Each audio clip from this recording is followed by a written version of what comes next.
Did you know that St. Luke's University Health Network, based in the Lehigh Valley, Pennsylvania, has been recognized by the U.S. government as the highest performing health system in the United States for quality? You heard right. St. Luke's #1 recognition affirms our status as the top leader among the most respected healthcare providers in the nation, including Houston Methodist and the Mayo Clinic.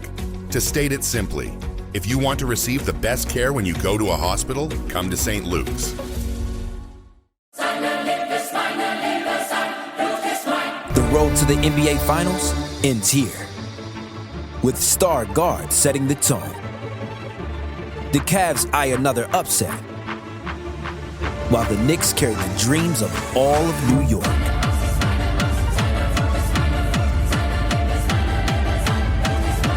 The Eastern Conference Finals continue on ESPN and ABC.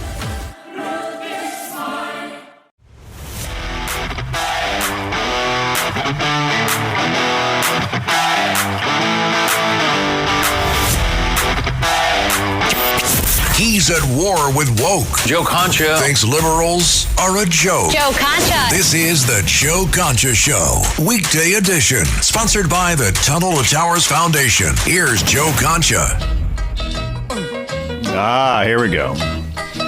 From the Wedding Crashers soundtrack. That movie came out, 21 years ago with the lovely Rachel McAdams and obviously Vince Vaughn and Owen Wilson, not Luke Wilson. Great movie. Watched it a couple nights ago. Anyway, yeah, it's summertime, I guess, on this Friday night here in New York. But the problem is that it ain't going to feel like summer. That's for sure.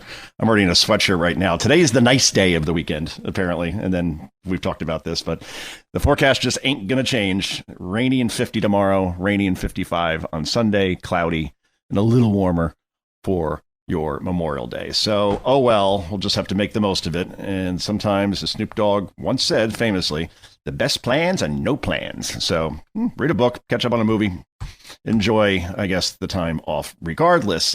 Meanwhile, Stephen Colbert finally went off the air last night. And, look, there's not really much more I can add to what I've already been saying on Fox and on this radio show, where when you're paying somebody $15 million a year, like Colbert was being paid, and then your return on investment is a show that was losing $40 million a year, then that is financially impossible to continue.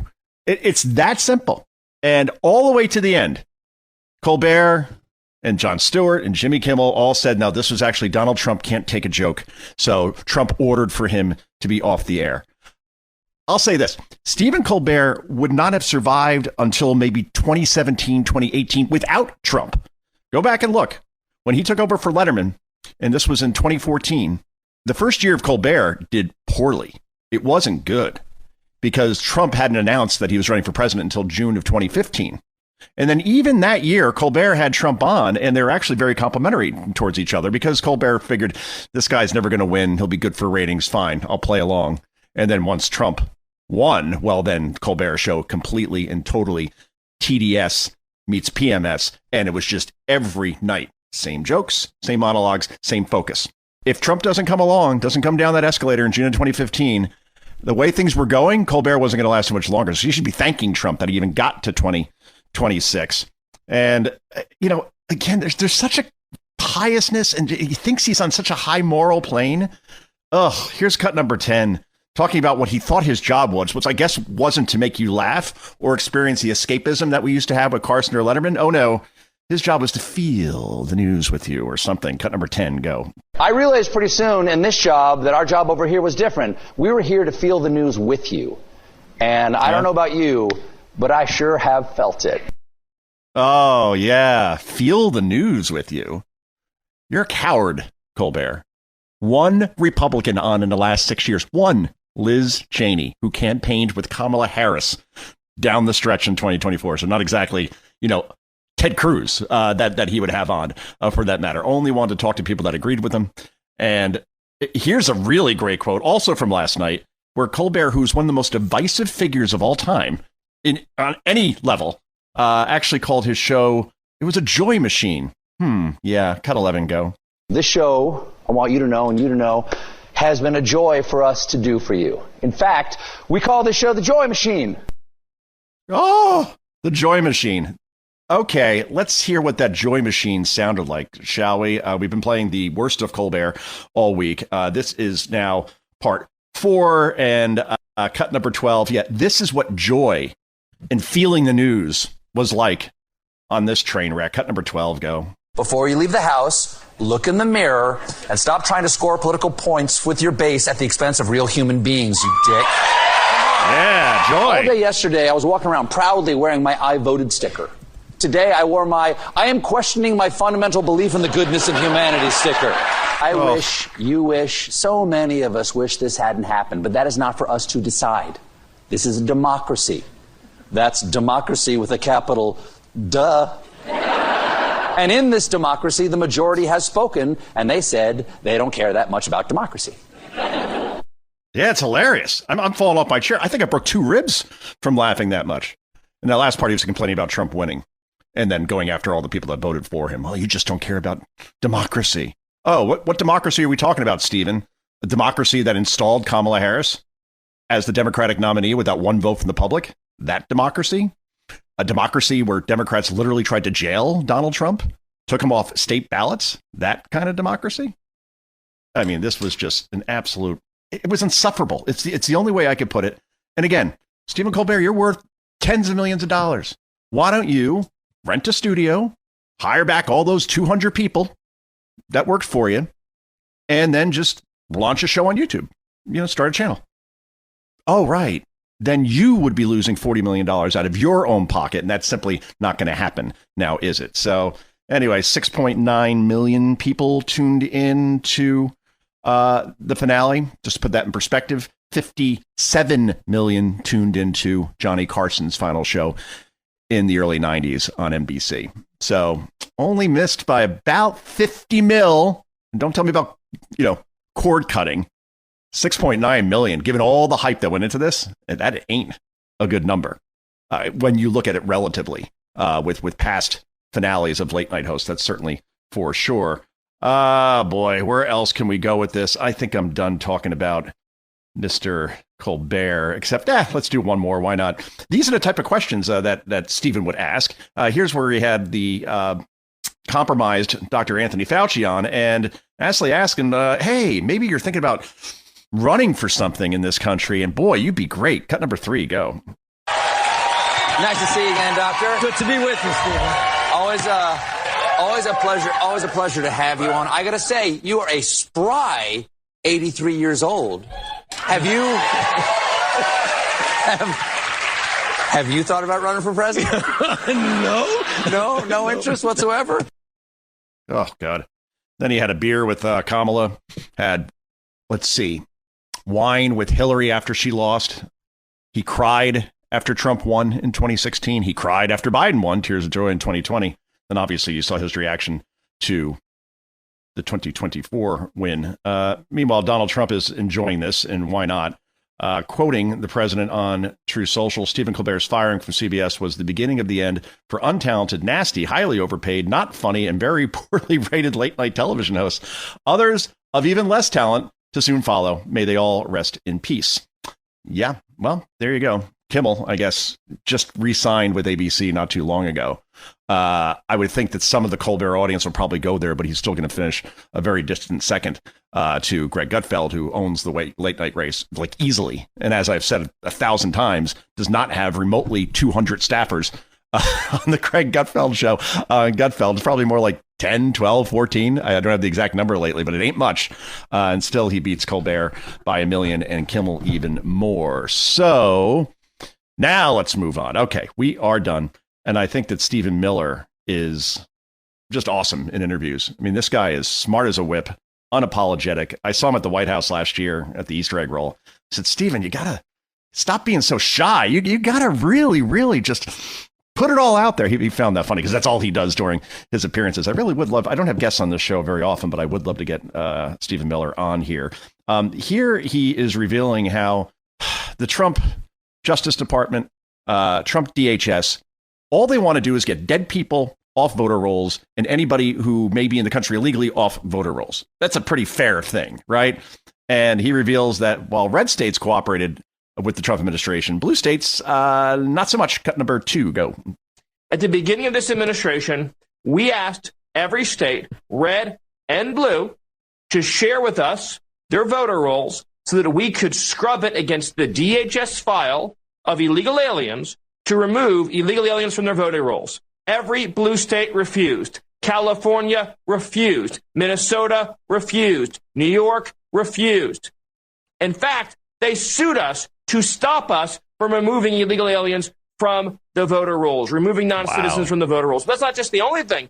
They don't want to get dead people off the rolls. They don't want to get felons off the rolls. They don't want to get out-of-state voters off the rolls. They don't want to get double and triple voters out of the count because they want the fraud. This is the most important issue, Sean, because the Biden administration brought 20 million illegal aliens into this country, and this is the way, the only way, to keep them from participating in our sacred democratic process.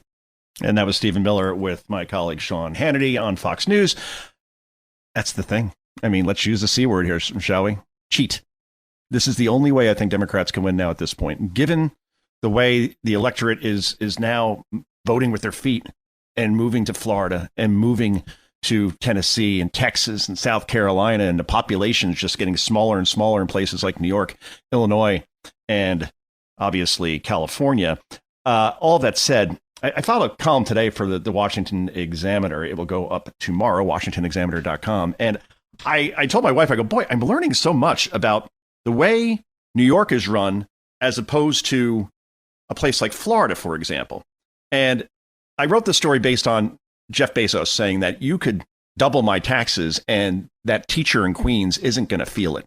In other words, it's not going to make a difference if you raise taxes, double, triple on billionaires, because in the end, it's the way the money is being allocated is the problem. It's, are you getting a return on investment?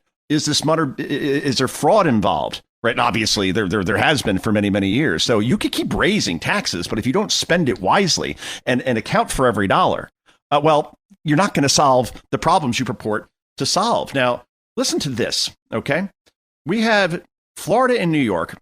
Florida's population is about 23.5 million. OK, 23.5 million.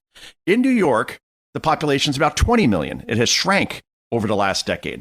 But listen to this. Despite Florida's population having millions more people, their budget for the next fiscal year is $120 billion about, okay? $120 billion. Compare that to New York. Again, smaller state, smaller population, $260 billion. Well more than double for a state that has a smaller population. Okay, so what's the return on investment, right? Let's see. According to U.S. News and World Report, they rank states every year based on several factors. Florida's economy is ranked number 1 in the country. Its education system is ranked number 2. New York's economy is ranked, ding, ding, ding, 41. Education, 17. Again, despite spending twice as much money. So that's all you need to know in terms of where this country is going. Do you want it to be more like Florida or New York? Do you want to be more like Texas or California? And that's why I think Democrats are so screwed. And that's why these voter rolls, they don't want purged in any way, shape, or form, because they lose voters that don't exist, like, breathing or shouldn't be in the country. And that in 1 and 2-point races can make all the difference in the world. Okay, before we go to break, this is kind of funny. Here's the president. He's always waived his salary as president, and a little self-deprecation here in cut number 1. Go. So as president, I make $2 million over 4 years, $2.5 million. I waived it. I'm the only president that ever waived it. And they never, ever talk about it. But every week, some of the scum from the New York Times will call, did he waive it? And if my secretary would say, yes, he did. If I ever said, no, he didn't, it would be a headline scandal. But you know that in the history of our country, and this surprised me because we've had wealthy presidents before, in the history of our country, there's never been a president that waived his salary. I'm the only schmuck. I get no credit for it. You know what? I get no credit for it. Nobody ever writes about it. That is true. And that money just doesn't wave it and it goes away. It usually goes to some sort of charity. I guess when you're worth billions, then suddenly that $2.5 mil, $2 million that you may make as president you could afford to waive that. But yeah, that's a pretty magnanimous thing. Regardless, it's still millions of dollars, and Trump is the only schmuck in his self-deprecating opinion. Anyway, this is Joe Concha. This is Concha at Night. Back with so much more in just a moment. Where liberalism is a no-go. The Joe Concha Show, weekday edition. Sponsored by the Tunnel to Towers Foundation.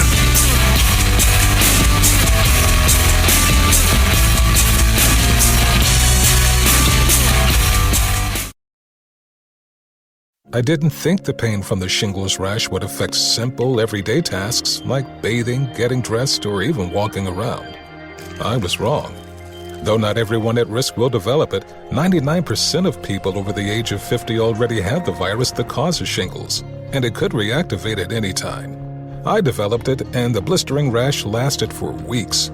Don't learn the hard way, like I did. Talk to your doctor or pharmacist today. Sponsored by GSK.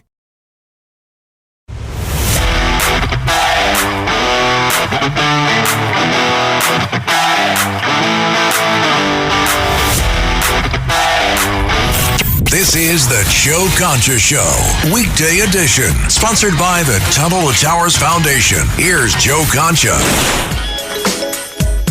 Yes, this is our summer-based theme as we head into Memorial Day, where it's going to feel like Seattle in February. Congratulations, everybody. Again, just enjoy. And Memorial Day at least looks okay. 71, cloudy.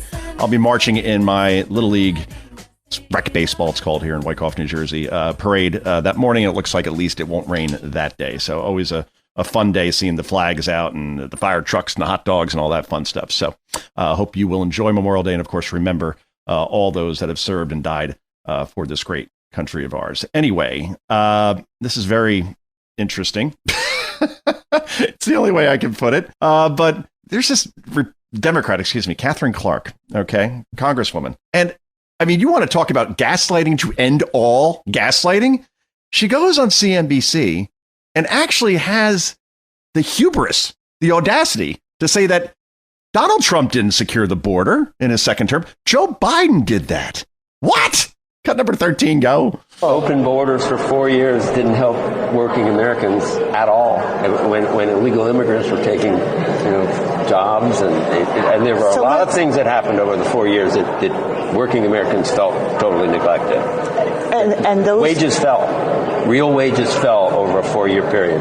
So let's take immigration as an example, because we do need secure borders. President Biden got there, but it was very, very late. When did he? Oh, definitely in the end of his administration, he got there, but it was late.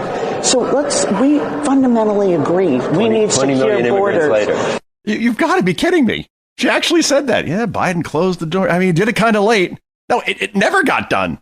Thousands, millions of people came in 2024 in Biden's final term. And then he may have tightened a couple of laws, but it didn't remotely stop the flow the way it has now, where, again, for 11 straight months, not one person who has crossed this country illegally has been then set free into the population, which happened over and over again during the Autopen administration. And there you have people, and good for CNBC. I believe that was Joe Kernan who pushed back on that. But you just can't, on MS now, that Catherine Clark would have gotten away with it probably, and certainly maybe on CNN, but Joe Kernan over on CNBC was not buying what she was selling. Anyway, we got to get a great interview coming up with Doug Brunt. Doug, known for years, actually. He's a Jersey Shore guy like me. He happens to be married to Megyn Kelly as well. We all remember Megyn from Fox, and has a very popular podcast now. He has a new book out that we're going to talk about. And he is, and I'm not saying this because I know the guy, he's one of the best writers out there.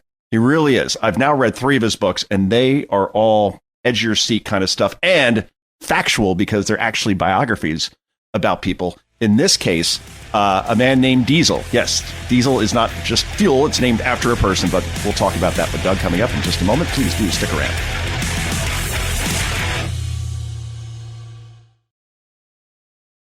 Adobe Firefly is the all-in-one creative studio with AI-powered image and video editing for today's creative process. Built for creators of every kind, Firefly helps you generate, edit, and experiment fast. Because the asks aren't getting smaller, the budgets aren't getting bigger, and the timelines Oh yeah, still tight. With all the best creative AI models in one place, Firefly brings your ideas to life. Unlock a better way to make with Adobe Firefly.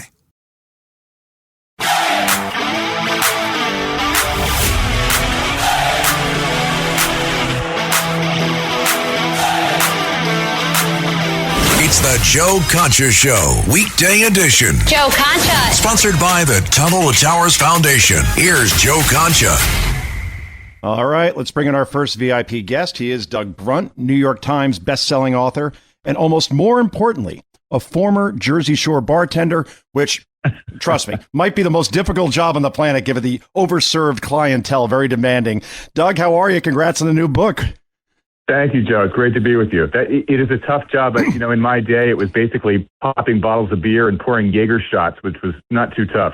The one-dimensional world of bartending, yeah, it's certainly become more complex since then.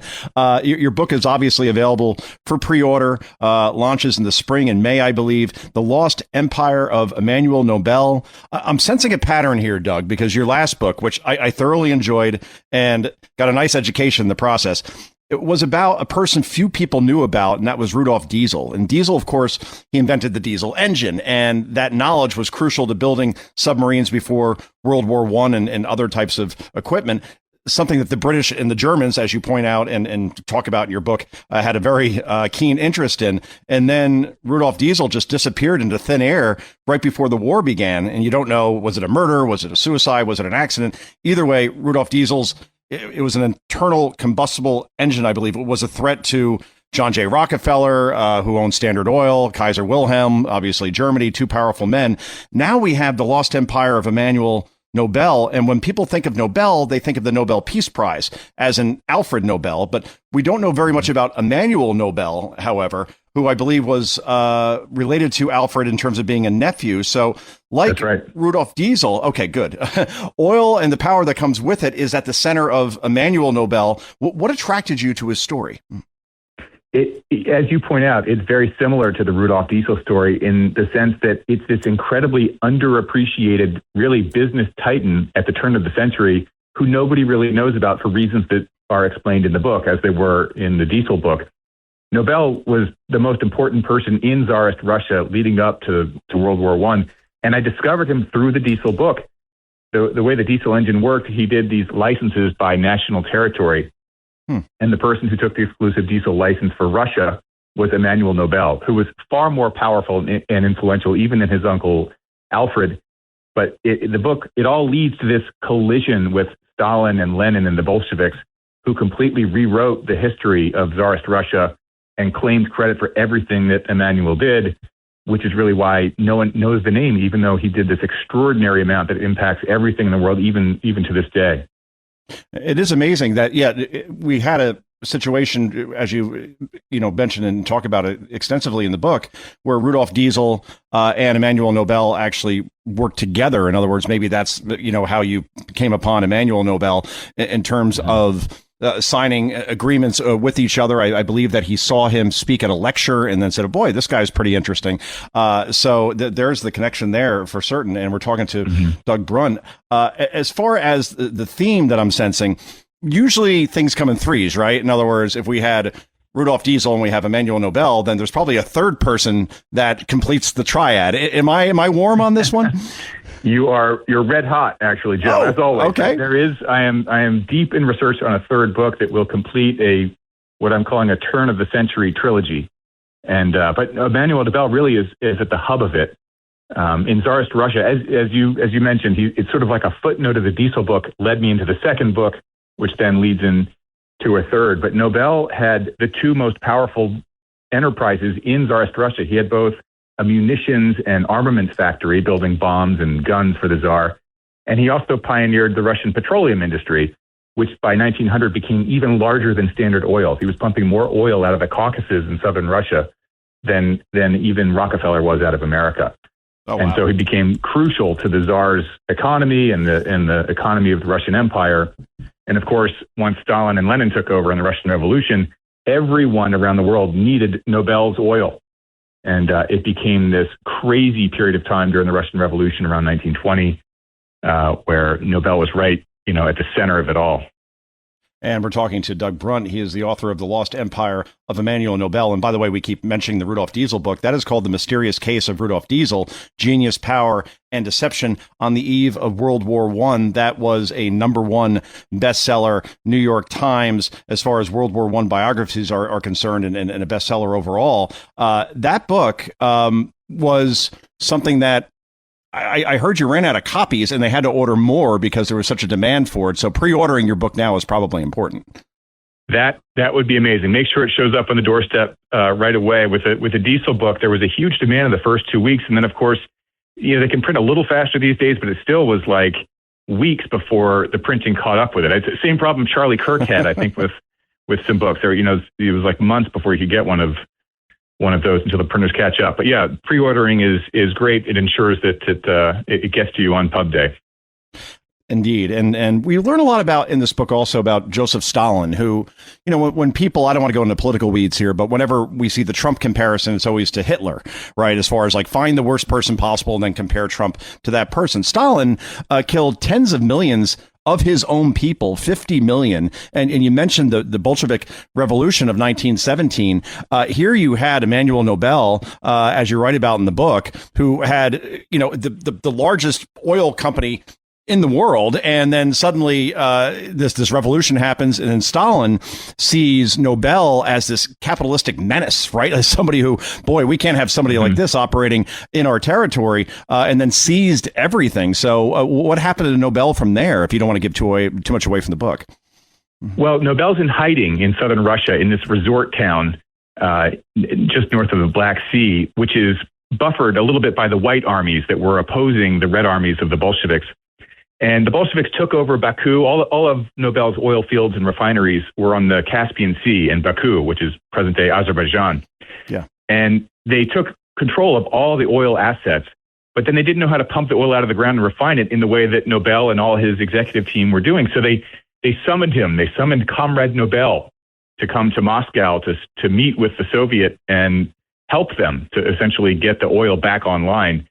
And Nobel, of course, did not do that. He still believed that he owned the assets, and he was trying to, reclaim them for himself and not give in to the nationalization decree that the Soviets had done. So this ongoing battle takes place where Nobel is claiming the assets, the Soviet is claiming the assets. Rockefeller is interested in buying the assets, as are British companies like Royal Dutch Shell.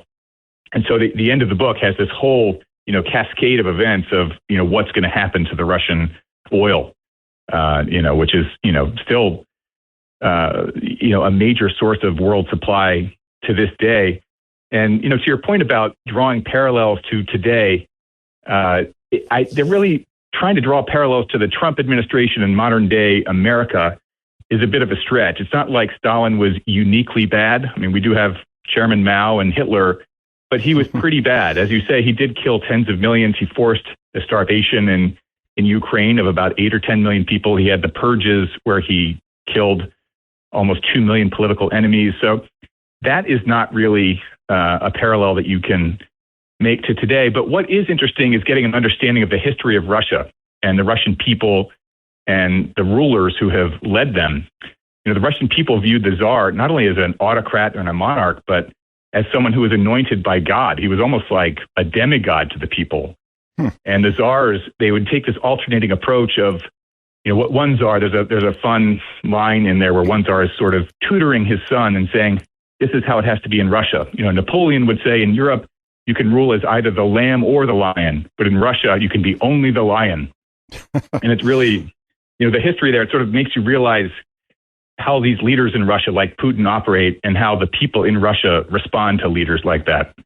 Just amazing. And we're talking to author Doug Brunt. The book is The Lost Empire of Emmanuel Nobel. Doug is also the host, by the way, of Dedicated with Doug Brunt. That's in partnership with our friends over at SiriusXM. It is an excellent podcast because much like your wife, Megyn Kelly, it's authentic, right? In other words, it's a conversation. It's no BS. It's common sense kind of stuff, and the normies are in charge. But what I like about the long form conversations you have with authors is that each show starts with you, a former bartender, as we mentioned at the top of the podcast, mixing the favorite cocktail of the guests. So can we get Megyn to do this on her show as well? I think you're onto something here.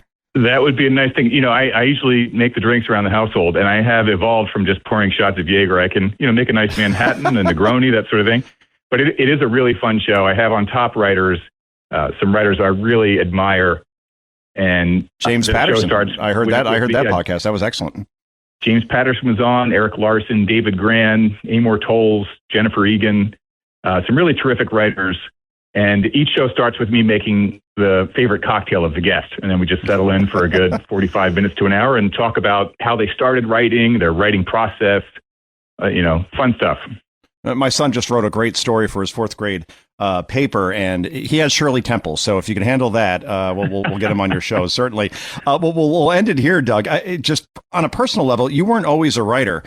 Back in your young adulthood, if you want to call it that, let's say like late 20s, early 30s, you worked at a cybersecurity firm and were even the CEO of that firm.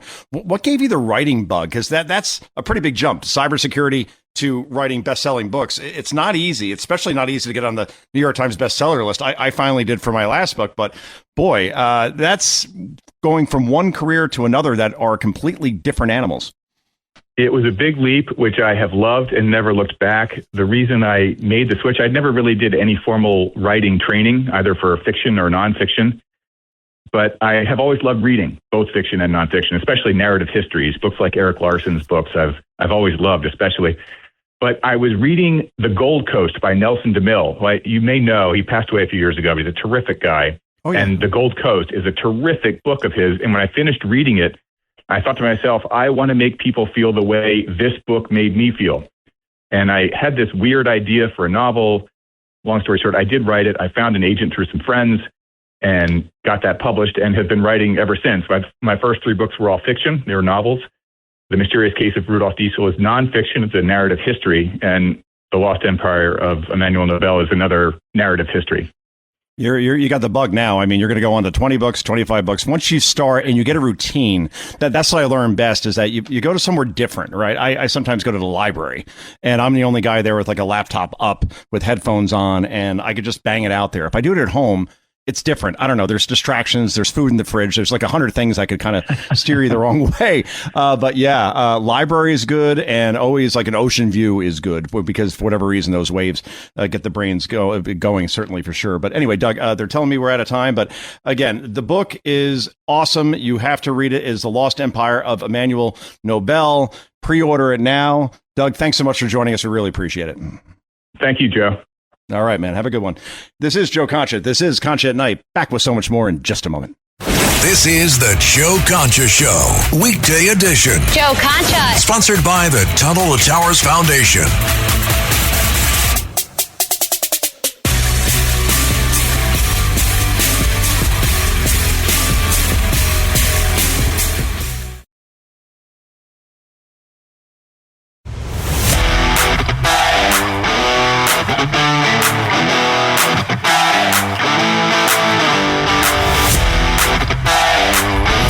This is the Joe Concha Show, weekday edition, sponsored by the Tunnel to Towers Foundation. Here's Joe Concha.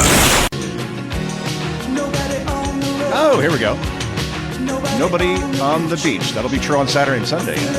In the air, someone down the reach, empty lake, sun goes down alone. It's Don Henley, everybody. I don't believe this was the Eagles. I believe this was a solo offering from him in the summer of 1984. And it never gets old. Nothing from Henley gets old. Whether it's Eagles, whether it's the solo stuff, just this makes you think of summer. No question. The Boys of Summer. Remade by the Ataris in 2002. Who knew that was a band? Go figure. Anyway, Graham Plattner.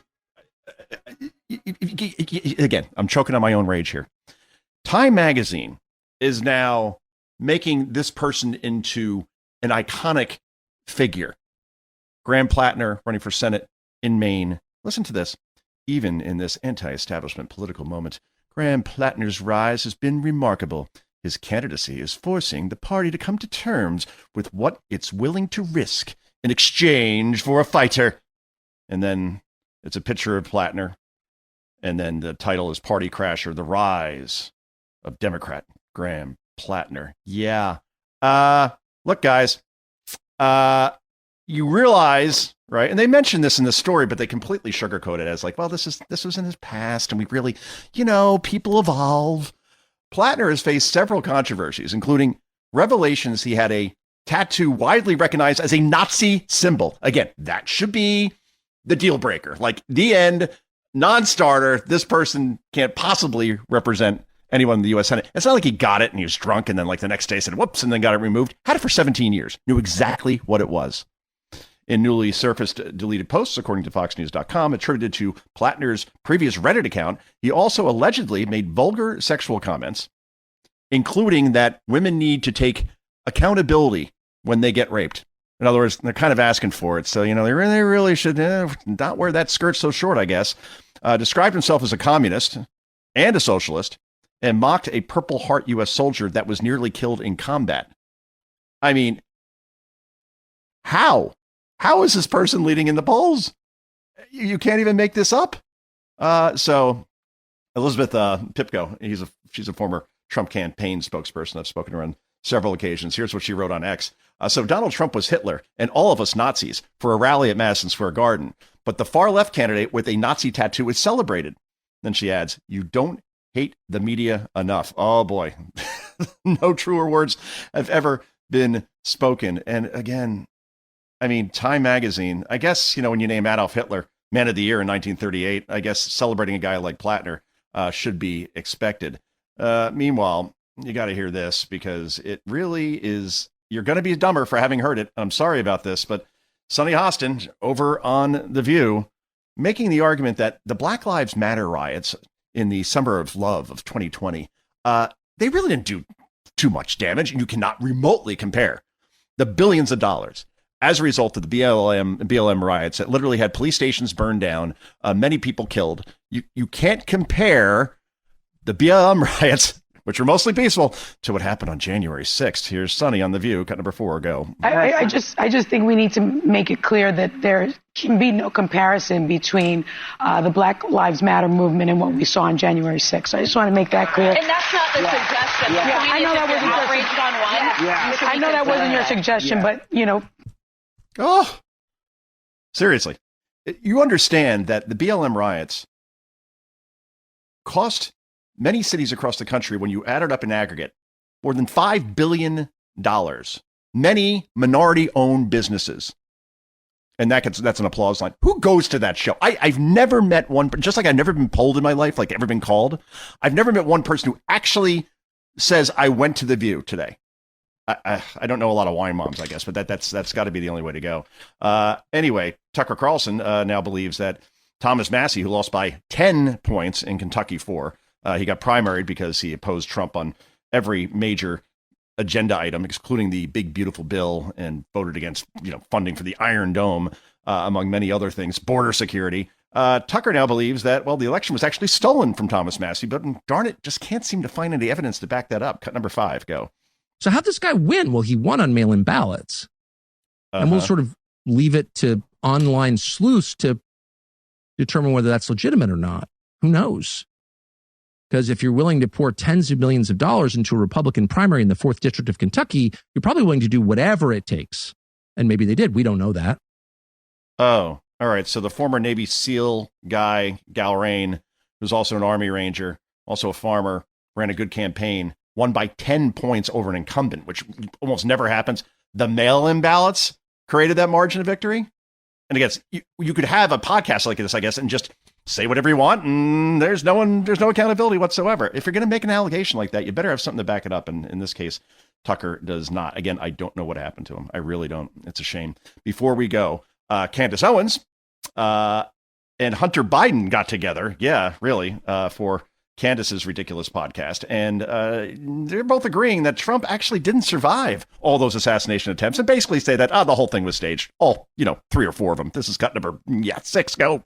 That we're not even getting good psyops anymore. Like we're supposed to believe he survived 4 assassination attempts, the first president that's ever survived 4 assassination attempts. Yeah. They lie to us about things, they make a big deal, and then they make it want to, it's going to go away. They're going to keep pretending and telling us that this is a totally normal grieving widow. Okay.